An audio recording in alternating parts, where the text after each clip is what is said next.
All right, guys, here we are, post spring break during pandemic. This is the attempt at having class. So this is the first of who knows how many videos I will be posting for you. And just like any content we discuss in class, please feel free to reach out and ask questions. I'm going to have regular Zoom hours during the morning, just like I would normally be in my office. So feel free to take advantage of those. I'm always happy to answer questions. But these videos will be there for you for a resource as well. So let's get started. We have done one section in chapter 3. We're going to continue with chapter 3 this week. And we're going to talk about a subject that is often used in applications, that of maximum and minimum values of a function. This is section 3.1. So last chapter, we primarily talked about what a derivative is, how to calculate it. So we had a list of rules and discussed quotient rule, product rule, chain rule, power rule, rules for how to differentiate trigonometric functions, etc. So now you have kind of a toolbox with which you can calculate derivatives of all kinds of functions. Now we want to expand how we can apply the derivative. We talked a bit last time about what a derivative is. We talked about it being a rate of change.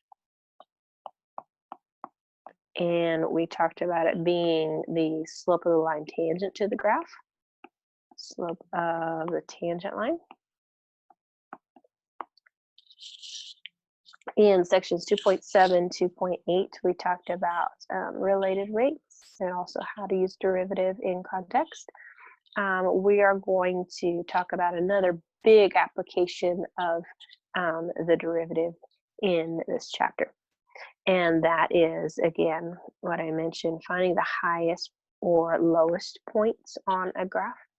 We call those the maximum and the minimum points.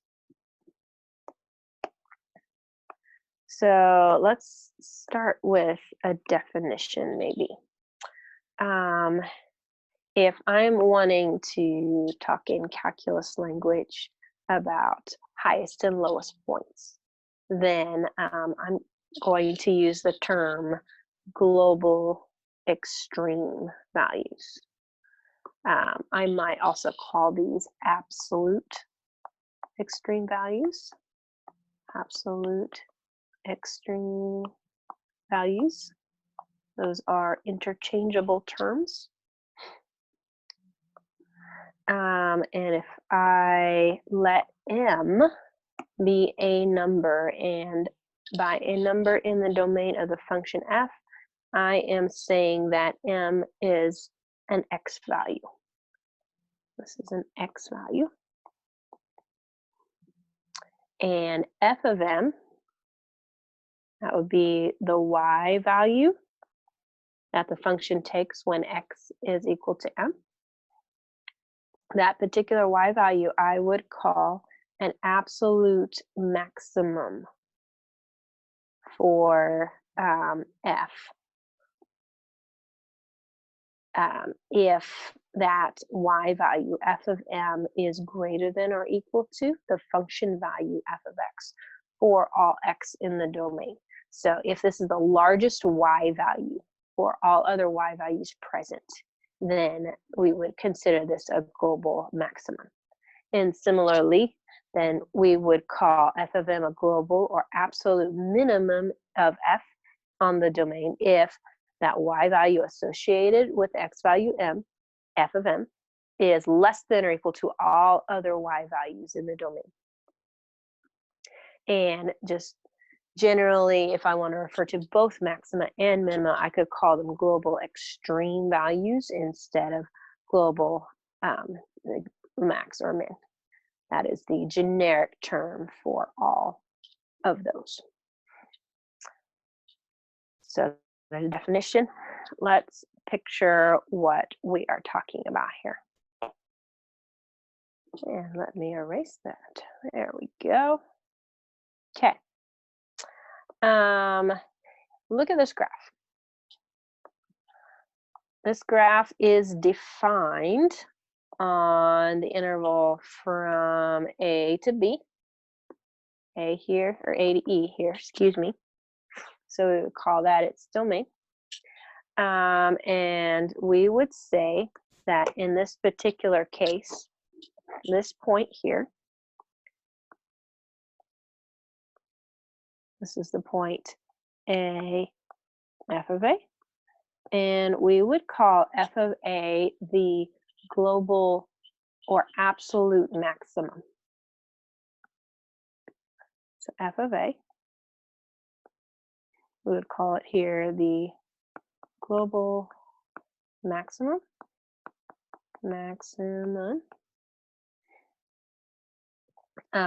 and we can say that because f of A is the lowest point on the graph, is the lowest point on the graph. Out of all other values, that point goes lowest.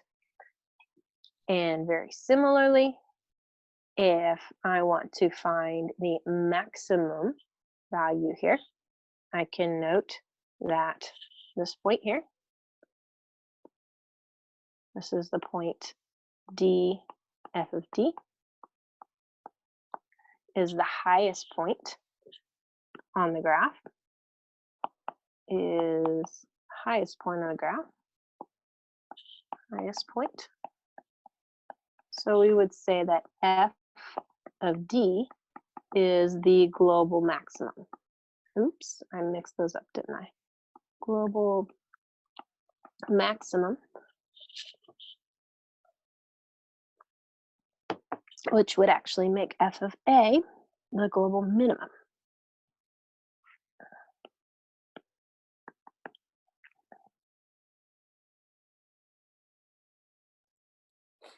So that's what we're looking for.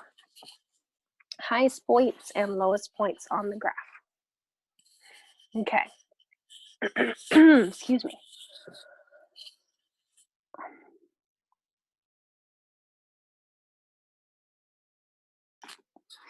All right, so these are the extreme values for the entire interval over which the function is being considered.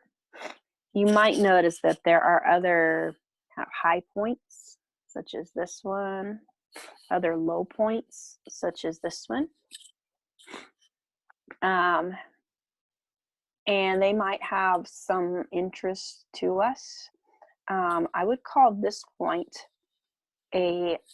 instead of a global maximum, I would call it a local maximum, because in a certain portion of the graph, if I just cut it off here and here, it's the highest point.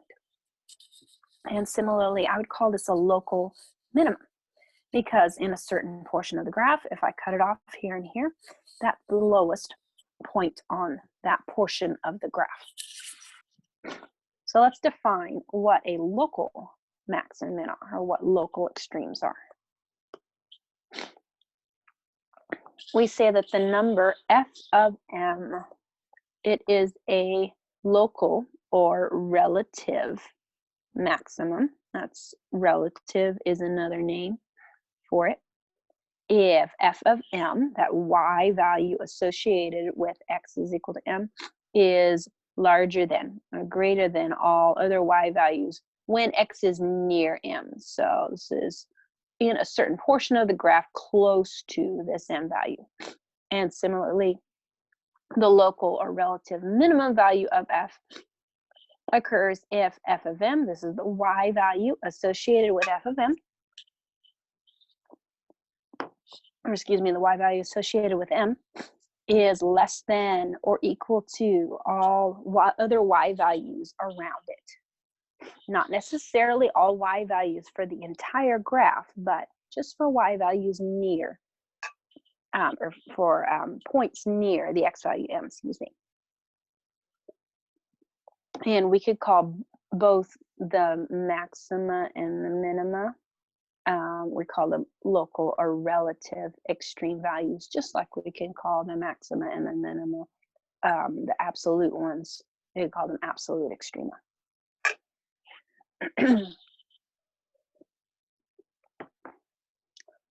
For example, as I mentioned above, we would say that this point here, this point B, f of B, is the highest point in a certain portion of the graph. So that means that f of B we would call a local maximum. And similarly, this point here, this point C, f of C, is the lowest point in a certain portion of the graph. So we would say that f of C is a local minimum. And the full name is local minimum. I will often abbreviate as min and max, just for the sake of not writing everything out. One thing to note here is when I say that f is, or m, x is near m, what do I mean there? For all x near m. What I basically mean is for all x in an open interval containing n. See if I can change that. Containing n. So if I can find some open interval around this x value m, for which the y value at m is the highest point, then I have a local max or local min. Okay.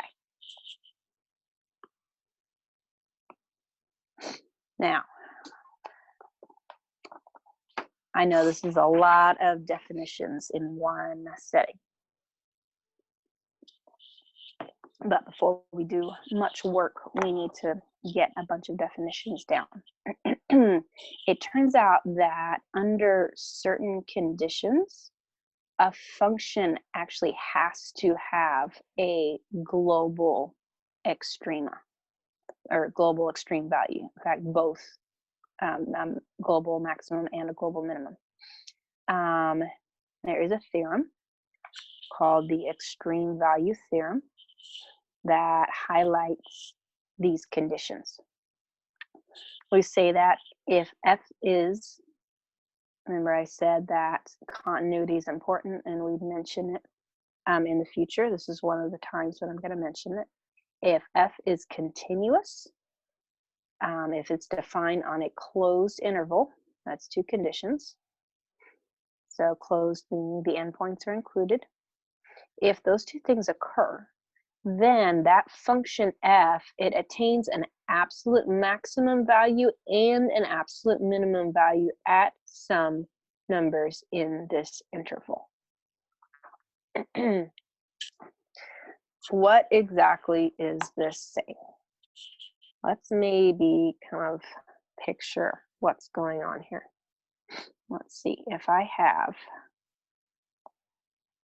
a little graph here, and let's say I have a function f that's defined on a closed interval from A to B, and the only conditions are the endpoints, and everything in between them has to be included, and the function has to be continuous. And it looks like I can trace this function from one side to the other without lifting up my pen, and certainly the endpoints are included here. So that follows the conditions of the extreme value theorem.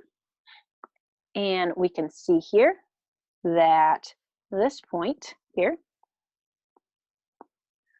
is the highest point on the graph. So we would call that point f of a the absolute or global maximum.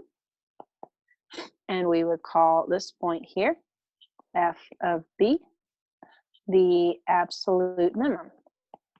Absolute minimum. So the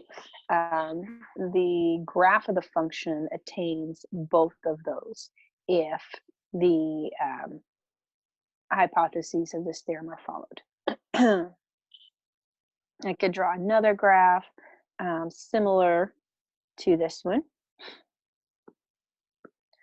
For example, this graph here, let's say, looks something like that, where this is A, this is B. The only stipulations are this graph of f must be continuous. And it does look like I can trace the graph from one side to the other without lifting up my pen. It's not differentiable here. That's a corner. But differentiability and continuity are not the same thing. And the endpoints and everything in between them is included. So this is defined on a closed interval.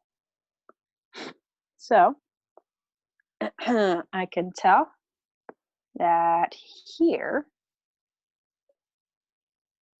maybe I'll call that point C, and f of C is the global or absolute maximum.